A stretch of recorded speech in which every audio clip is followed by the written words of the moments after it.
Hello everyone, welcome to target for IQ. Myself Ravindra Kumar. तो Bihar judiciary के point of view से बात करेंगे। बिहार जुडिशरी में जो आपका हिंदी है, ठीक है, उसके बारे में बात करेंगे। उसमें एक इम्पोर्टेंट टॉपिक है आपका वाच्य है, और इसको अच्छे से देखेंगे। काफ़ी इम्पोर्टेंट टॉपिक है, यदा कदा आपकी परीक्षा में ये पूछा जाता है। आपकी जो हिंदी है बिहार जुडिशरी की, वह आपकी पारिभाषिक हिंदी है, माने कि निबंध भी हैं, लेकिन उसमें क्या आता है, ज़्यादा आपको परिभाषाएं लिखने को आती हैं, कुछ पर्यायवाची वगैरह भी आते हैं, शब्द समूह के लिए एक शब्द आते हैं। तो जो आपकी पारिभाषिक शब्दावली है, उसी में एक इम्पोर्टेंट टॉपिक होता है आपका वाच्य, ठीक है। बिहार जुडिशरी के लिए आपको बता दें कि हमारी लाइव क्लास ऐप पर चलती हैं, और ज़्यादा जानकारी के लिए आप 7500110314 नंबर पर आप कॉल या व्हाट्सअप मैसेज करके जानकारी ले सकते हैं। इसमें क्या है कि आपको जो भी हैंड रिटन फॉर्म नोट्स होते हैं हमारे हैंड रिटन फॉर्म में, वो आपको टेलीग्राम पर दे दिए जाते हैं। क्लासेस आपकी ऐप पर चलती हैं, ठीक है। अब वैसे हमारी कोशिश ये भी है कि जैसे हमारा सिलेबस कंप्लीट हो, तो जो भी चीज़ें आपको दी जा रही हैं धीरे धीरे नोट्स वगैरह, उनको कंबाइन करके एक बुक भी आपकी तैयार कर दी जाए। और ये जो हमारा बैच ज्वाइन किए हुए हैं स्टूडेंट्स या करेंगे, उनके लिए स्पेशली ये फ्री ऑफ कॉस्ट होगा। सारे वही नोट्स होंगे, बस उसको एक जगह कंपाइलेशन कर दिया जाएगा। चलिए, तो वाच्य देख लेते हैं। वाच्य क्या होता है, इम्पोर्टेंट टॉपिक है आपकी पारिभाषिक शब्दावली की दृष्टि से। वाच्य क्या होता है, हिंदी में ज़्यादातर आपको ध्यान देना है कि शब्द कहना क्या चाह रहा है। किसी की परिभाषा लिखनी है, किसी को भी आपको व्याख्यानित करना है, तो उसमें थोड़ा सा ध्यान देना होता है कि शब्द क्या कह रहा है। वाच्य, वाच्य मतलब किसी का वाचक, ठीक है। तो इसमें क्या है कि क्रिया के जिस रूप में, आप देखिएगा बहुत से स्टूडेंट पूछते हैं कि परिभाषा कैसे लिखें। तो जैसे आपको प्रश्न आया, तो आप प्रश्न लिख भी सकते हैं। जैसे इस फॉर्मेट में आपका शीट होता है, ठीक है, और आप प्रश्न लिखना चाहें तो यहाँ पर प्रश्न नंबर डाल भी सकते हैं, शीट बना भी सकते हैं आप। जैसे वन लाइन, कभी कभी वन लाइन ही खिंची हुई आती है, तो आप इसको इस तरीके से बना सकते हैं, और प्रश्न नंबर इतना इस तरीके से, और फिर यहाँ पर प्रश्न नंबर डाल के और उत्तर में आप ये लिख देंगे यहाँ से परिभाषा, ठीक है। हेडिंग परिभाषा की डाल भी सकते हैं, जैसे आपने लिखा यहाँ पर परिभाषा, तो अब जिस चीज़ की परिभाषा है उसकी परिभाषा लिखना शुरू कर देंगे, ठीक है। इस तरीके से आप लिखते हैं। कहने का तात्पर्य है कि क्वेश्चन लिखे ना लिखें, क्वेश्चन नंबर और परिभाषा बस, ठीक है। क्वेश्चन नंबर और उसका उत्तर, इतना आपको बताना होता है।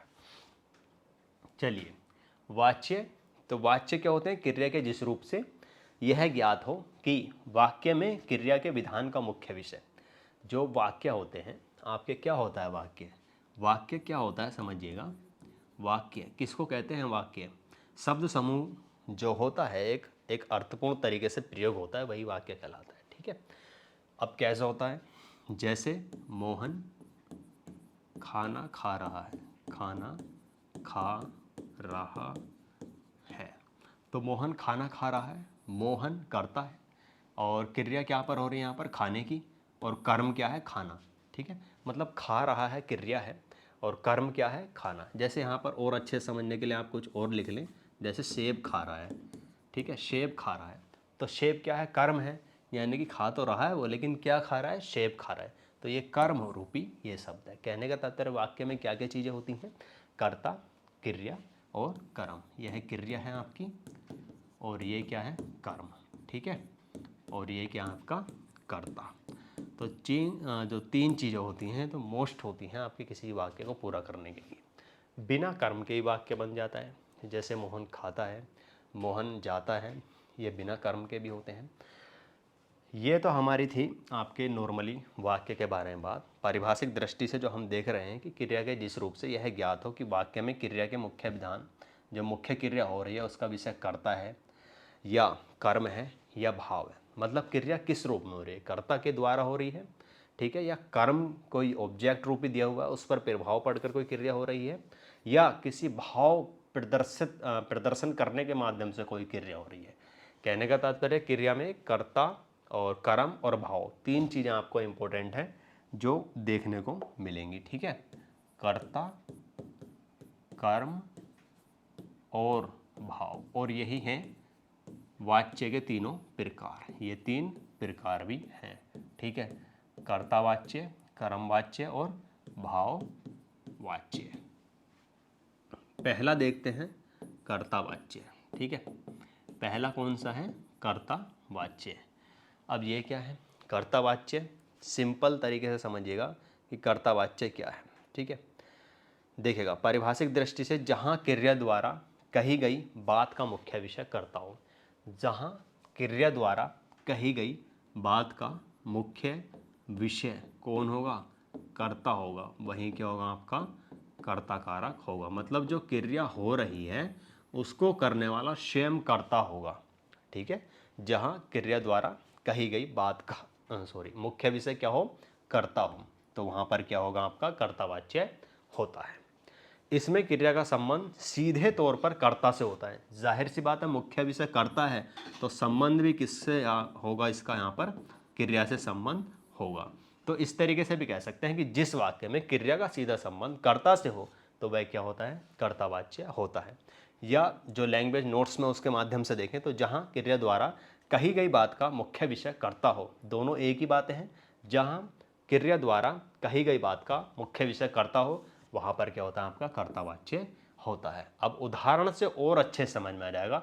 दोनों उदाहरणों को पैरेलल लेके चलेंगे, मतलब जो कर्मवाच्य दूसरा प्रकार है उसको भी साथ के साथ लेके चलेंगे कर्मवाच्य को। इसमें क्या होगा, मुख्य विषय क्या होगा, कर्म। ठीक है, मुख्य विषय क्या होगा आपका कर्म। यानी कि कहने का तात्पर्य है जहाँ पर जिस वाक्य में क्रिया द्वारा किए गए कार्य का अर्थ एक तरीके से कर्म पर पड़े तो वह क्या होगा, कर्मवाच्य होगा। जहाँ क्रिया द्वारा कही गई बात का मुख्य विषय कर्म हो। सिंपल है, यहाँ पर क्या था, जहाँ क्रिया द्वारा कही गई मुख्य बात का विषय क्या था, कर्ता, वहाँ पर कर्ता आपका कर्तावाच्य था। जहाँ क्रिया द्वारा कही गई बात का मुख्य विषय कर्म हो वह क्या होगा आपका कर्मवाच्य होगा। दोनों प्रकार अब इनको हम समझेंगे। ठीक है, दोनों प्रकारों को धीरे से समझेंगे। आप इतना तो समझ गए हैं कि कर्तावाच्य में क्या होगा, जो क्रिया हो रही होगी उसका प्रभाव डायरेक्ट कर्ता पर पड़ेगा। ठीक है, और कर्मवाच्य में क्या होगा, जो क्रिया हो रही होगी उसका प्रभाव किस पर पड़ेगा, कर्मवाच्य पर पड़ेगा। अब समझिएगा, उदाहरण से समझिएगा, बहुत अच्छे से आपको ये समझ में आ जाएगा। और इसके बाद मेरे ख्याल से इस टॉपिक से रिलेटेड वीडियो आपको देखने भी नहीं पड़े। ठीक है, अब देखिएगा, जैसे सोहन, दोनों चीज़ें क्लियर हो रहेंगी। सोहन खाता है। ठीक है, सोहन खाता है। और इसका उदाहरण अगर हम और देखें, मोहन खेल रहा है। मोहन खेल रहा है। अब यहाँ पर आपको देखने को मिल रहा होगा कि ये जो कर्तावाच्य है कर्मवाच्य है। इसमें अगर मैं इस चीज़ पर यहाँ पर लिख दूँ कि सेब लिख दूँ या संतरा लिख दूँ, सेब, यहाँ पर मैं लिख दूँ क्रिकेट। ठीक है, अभी समझ में आ जाएगा आपको। अब यहाँ पर क्या सीन है कि मोहन सेब खाता है। खाता है, क्रिया क्या हो रही है, खाना। प्रभाव किस पर पड़ रहा है, क्या खाता है भाई, सेब खाता है, तो ये एक तरीके से कर्मवाच्य होगा। मोहन क्रिकेट खेल रहा है, क्या खेल रहा है, क्रिकेट, अभी तक प्रभाव किस पर पड़ रहा है, कर्म पर, तो ये कर्मवाच्य होगा। अब मैं इनको यहाँ से शब्द को हटा देता हूँ, जो क्रिकेट है और जो आपका सेब है वह शब्द मैंने हटा दिया है। अब मोहन खाता है तो मोहन पर ही प्रभाव पड़ रहा है अब इसका। ठीक है, कौन खाता है, मोहन खाता है। खेल रहा है, मोहन खेल रहा है, या सोहन खाता है, मोहन खेल रहा है, कौन खेल रहा है, मोहन ही तो खेल रहा है, तो प्रभाव मोहन पर पड़ रहा है, इसलिए यहाँ पर कर्तावाच्य होगा।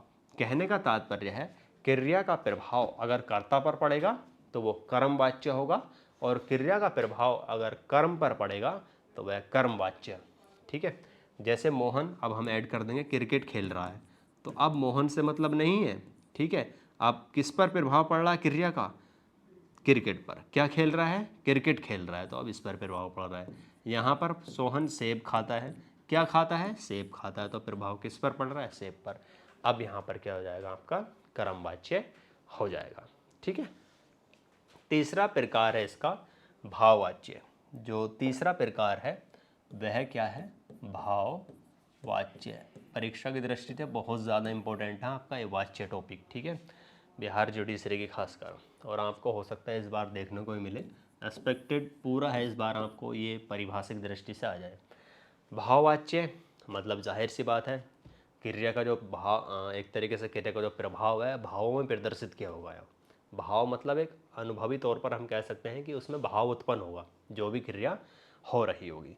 पारिभाषिक दृष्टि से देखें, जब क्रिया द्वारा कही गई बात में भाव की प्रधानता हो, इसमें क्या होगा, क्रिया द्वारा जो बात कही जाएगी उसमें भाव की प्रधानता देखने को मिलती है। ठीक है, भाव की प्रधानता देखने को मिलती है, वहाँ पर क्या होता है, भाववाच्य होता है। उदाहरण जैसे इसमें ना एक असमर्थता का बोध भी होता है। असमर्थता, असमर्थता मतलब क्या होता है, असमर्थता। ठीक है, असमर्थता ये क्या होता है जी, असमर्थता होता है कि ये आपका इस पर आएगा। ठीक है, असमर्थता मतलब किसी कार्य को कर पाने की स्थिति में ना होना, असमर्थता। तो कहीं ना कहीं नकारात्मक प्रभाव भी हमें देखने को मिलेगा। ठीक है, नकारात्मक प्रभाव भी हमें देखने को मिलता है जो भाववाच्य आपके भाववाच्य वाक्य होते हैं। तो भाववाच्य में क्या है, जब क्रिया द्वारा कही गई बात में भाव की प्रधानता हो, जैसे मुझसे चला नहीं जाता, या आप इसमें कहेंगे कि उससे धूप में नहीं चला जाता। तो कहीं ना कहीं भाव प्रदर्शित होता है और नकारात्मक दृष्टि से प्रदर्शित हो रहा है। और दूसरी बात कि उसमें कहीं ना कहीं असमर्थता प्रकट हो रही है।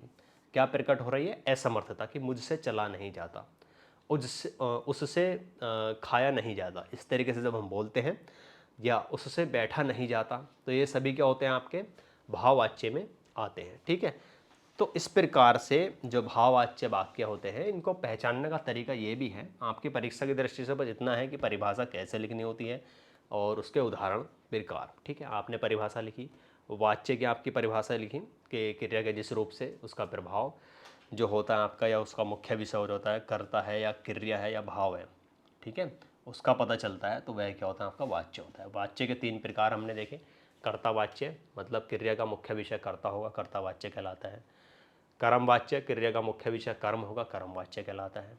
और भाववाच्य मतलब क्रिया में जो बात कही जाएगी उसमें भाव की प्रधानता होगी और इसमें असमर्थता का भाव भी प्रकट होता है, मतलब नकारात्मक भाव भी प्रकट होता है, वह क्या होता है, आपका भाववाच्य। जैसे धूप में नहीं चला जाता, उससे खाया नहीं जाता, उससे पिया नहीं जाता, ठीक है, या गौरव से सोया नहीं जाता। तो असमर्थता और नकारात्मक दोनों का अगर कॉम्बिनेशन कहीं मिलता है तो वह कहाँ मिलता है, आपका भाववाच्य में। तो ये एक टॉपिक था, शॉर्टली टॉपिक था और इम्पोर्टेंट टॉपिक था आपका बिहार जुडिशरी के लिए। ठीक है, बाकी आपको जानकारी पूरी दे दी गई है। 7500 से आप 750011 नंबर से आप पूरी इन्फॉर्मेशन ले सकते हैं। ठीक है, और वीडियो पसंद है तो लाइक कमेंट से ज़रूर करें और अपने सुझाव आप हमें कमेंट्स में बता सकते हैं। Thank you so much.